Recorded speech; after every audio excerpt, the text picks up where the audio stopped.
that were after you. Right. But then when the conversation happened with Nick, I understand his point, I understand what's going on, but still, tell us a little bit about that.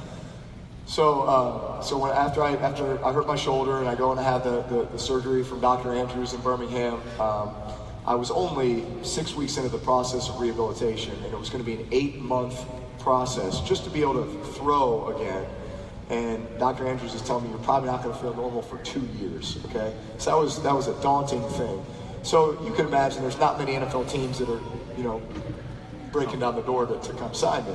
But here is the New Orleans Saints and the Miami Dolphins, my two choices. If you just looked at it on the surface, okay, here's New Orleans, devastated by Hurricane Katrina. You have no idea what the state of the city is like. The team has had to go to San Antonio to kind of make it its home, and yet they're playing some games in Baton Rouge, and all over the place, right? They go 3-13.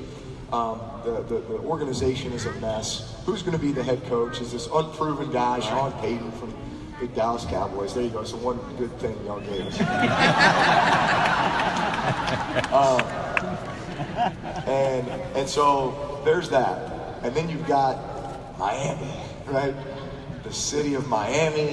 You've got Nick Saban, right? This successful college coach who's kind of come in, turned this defense around. They won their last 7 games in a row in 2005. They're on their way to becoming a playoff team. Jason Garrett's the quarterback coach. I got my old O-line coach from the Chargers is the O-line coach there, Hudson Houck. Like, all these pieces are in place where it's like, this is like the obvious choice, right? But I'm like, all right, I'm going to give both of these their fair shake and fair opportunity. So I go to New Orleans first and really hit it off with Sean Payton and all the other coaches in the organization. Pete Carmichael, our offensive coordinator, was actually the quarterback coach at the time. He was on the staff in San Diego when I was there, so there was a relationship with Pete.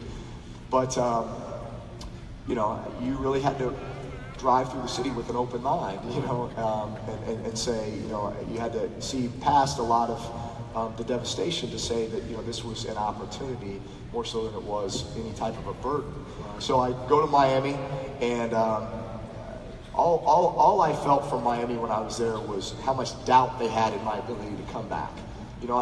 They send me there and I go through 8 hours of physicals where they're sticking these needles this long into my arm to see if I have lost nerve feeling in my fingers and all this other stuff. Whereas when I went to New Orleans, they're like, you're our guy.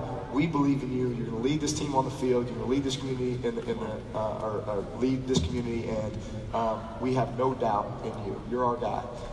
Whereas I go to Miami and I just felt that there was this reservation about that. So when it came down to it, New Orleans believed in me, Miami didn't. But I said, you know what, I want to have one more conversation with Nick Saban just to see what he has to say. Because I'm hearing all this stuff from doctors and I'm hearing that I want to hear it from him. So I call him up and I said, all right, what's the story? And he says, well, our doctors think that you only have a 25% chance of ever coming back and playing again. And I said, well, what do you think? There's a pause.